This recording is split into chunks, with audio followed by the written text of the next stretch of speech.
மயிலாடுதுறையில் 2 நாட்களாக சிறுத்தை நடமாட்டம் மக்களிடையே அச்சத்தை ஏற்படுத்தியுள்ள நிலையில் அதனை பிடிக்கும் பணி தீவிரப்படுத்தப்பட்டுள்ளது.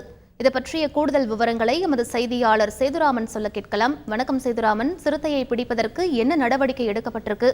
அந்த பகுதியில் வசிக்கக்கூடிய பொதுமக்களுக்கு ஏதேனும் அறிவுறுத்தல்கள் வழங்கப்பட்டிருக்கா? கள தகவல்கள் என்ன பதிவு பண்ணுங்க. மயிலாடுதுறை நகரில் கடந்த 2ஆம் தேதி இரவு சிறுத்தை ஒன்று நடமாடி வீடியோ காட்சி வெளியான நிலையில் சிறுத்தையை பிடிப்பதற்கு வனத்துறையினர், தீயணைப்புத்துறையினர், காவல்துறையினர் இணைந்து தீவிர தேடுதல் வேட்டையில் ஈடுபட்டு வருகின்றனர். சிறுத்தை பதுங்கி இருப்பதாக கருதப்படும் குறைநாடு தெற்கு சாலை தெரு, வடக்கு சாலை தெரு, மேல ஒத்ததற்கு கீழ செங்கல்மேனி பிள்ளையார் கோயில் தெரு உள்ளிட்ட பகுதிகளில் மரங்கள் அடர்ந்த இடங்களில் வலைகளையும் கயிறுகளையும் தீவிரமாக கட்டி சிறுத்தையை தேடி வந்துவிட்டனர்.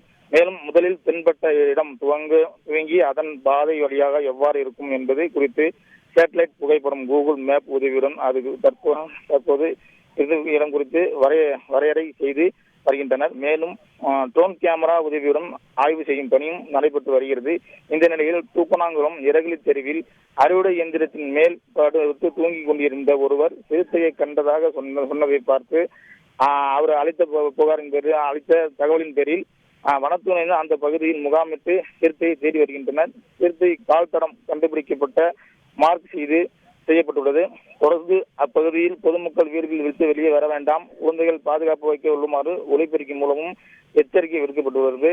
இது தொடர்பாக மாவட்ட ஆட்சியர் என்ன அறிவிச்சிருக்காங்கன்னா, திருவாரூரிலிருந்து வன அலுவலர்கள் அதாவது சிறுத்தையை பிடிக்க அங்கிருந்து வருவதாகவும் எந்த பொதுமக்கள் எதை பற்றியும் கவலைப்பட வேண்டாம் என்றும் மாவட்ட ஆட்சியர் அறிவித்துள்ளார். விவரங்களுக்கு நன்றி சேதுராமன்.